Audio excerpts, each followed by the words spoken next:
Assalamualaikum warahmatullahi wabarakatuh. Perkenalkan, nama saya Muhammad Bagus Rehan Ilham dari Offering A22 dengan NIM 220121010942. Baiklah, saya di sini akan memberikan sedikit pembelajaran atau rangkuman dari buku yang saya baca, yaitu buku yang kedua dengan judul Learning Management System atau biasa disebut LMS.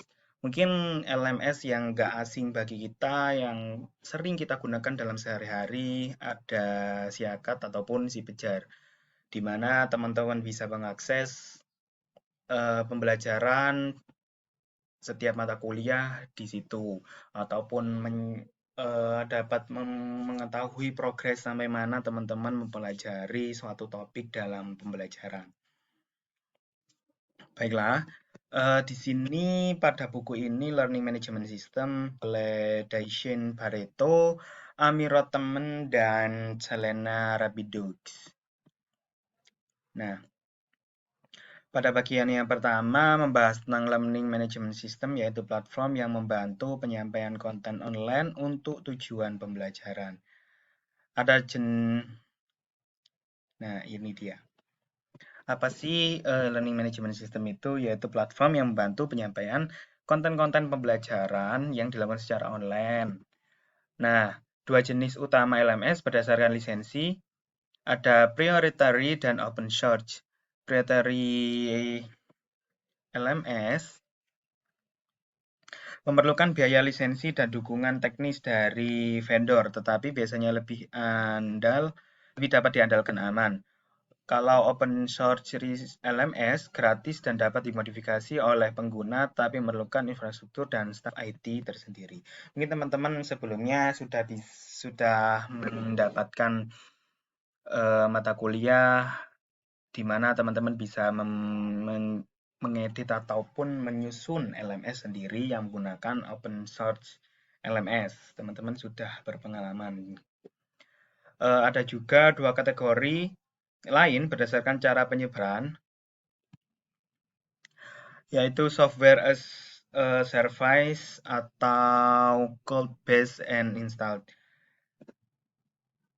Software as a service atau code based LMS dihosting di server vendor dan dapat diakses dari mana saja melalui internet, tetapi memerlukan koneksi internet yang stabil dan biaya berdasarkan pengguna yang menginstal LMS. Dihosting di server lokal organisasi dan memberikan lebih banyak kontrol dan kustomisasi.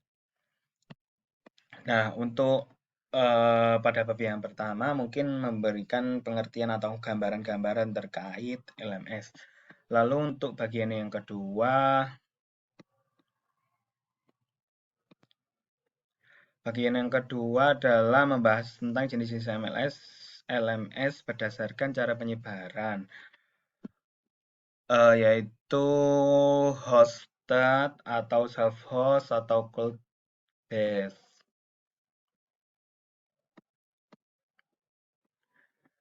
Sebentar ya teman-teman.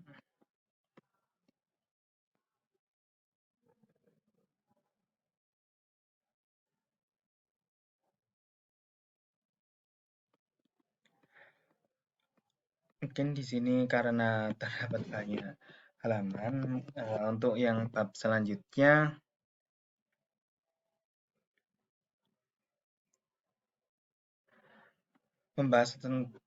pada bagian yang kedua membahas tentang jenis-jenis LMS tadi. Masing-masing jenis LMS memiliki kelebihan dan kekurangan yang perlu dipertimbangkan sebelum memilih yang terbaik untuk kebutuhan pembelajaran.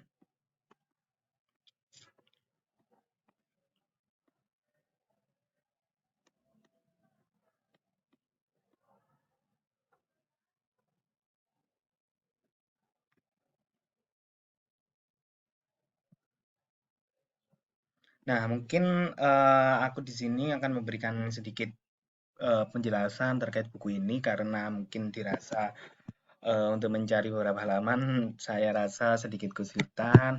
Saya memberikan pembahasan secara yang sudah saya ringkas terkait sistem manajemen pembelajaran atau yang biasa disebut LMS, penggunaannya dalam konteks pembelajaran online dan proses seleksi serta evaluasi. Ada beberapa penjelasan mengenai penerapan poin-poin dalam kehidupan sehari-hari.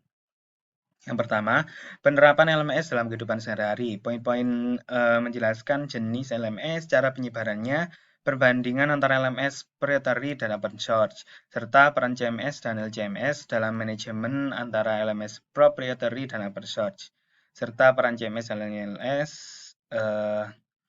dalam manajemen konten dan pembelajaran. Dalam kehidupan sehari-hari, kita dapat melihat penerapan LMS dalam berbagai konteks seperti pembelajaran online, pelatihan di tempat kerja, atau bahkan dalam organisasi.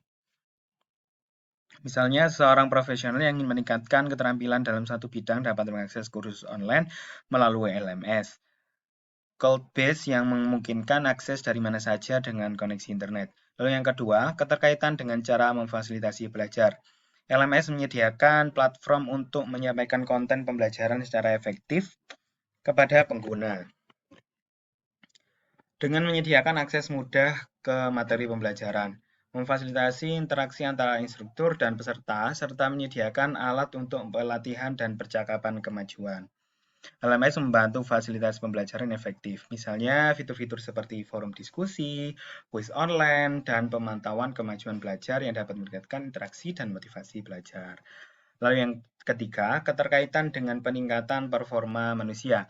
Dalam konteks pembelajaran di tempat kerja, penggunaan LMS dapat menjadi kunci untuk meningkatkan performa manusia. Dengan menyediakan akses kepada kepelatihan untuk materi pembelajaran yang relevan, LMS membantu karyawan untuk meningkatkan keterampilan dan pengetahuan mereka, yang pada gilirannya dapat produktivitas dan kinerja secara keseluruhan. Selain itu, evaluasi LMS yang teratur dan analisis data yang dilakukan dapat membantu organisasi untuk mengidentifikasi area yang perlu ditingkatkan dalam pengembangan karyawan dan mengarahkan upaya pelatihan ke arah yang tepat. Poin-poin yang dibahas dalam dokumen dalam bab ini memberikan wawasan yang penting tentang bagaimana penggunaan LMS dapat mengaruhi cara kita belajar dan berkontribusi pada peningkatan performa manusia, baik dalam konteks pendidikan maupun di tempat kerja. Dengan memahami jenis-jenis LMS, cara penyebarannya, dan proses seleksi serta evaluasi, kita dapat membuat keputusan yang lebih baik dan memilih serta mengimplementasikan sistem manajemen pembelajaran yang sesuai dengan kebutuhan kita. Baiklah, itulah penjelasan singkat saya terkait LMS. Mohon maaf, banyak kurangnya. Sekian, terima kasih. Wassalamualaikum warahmatullahi wabarakatuh.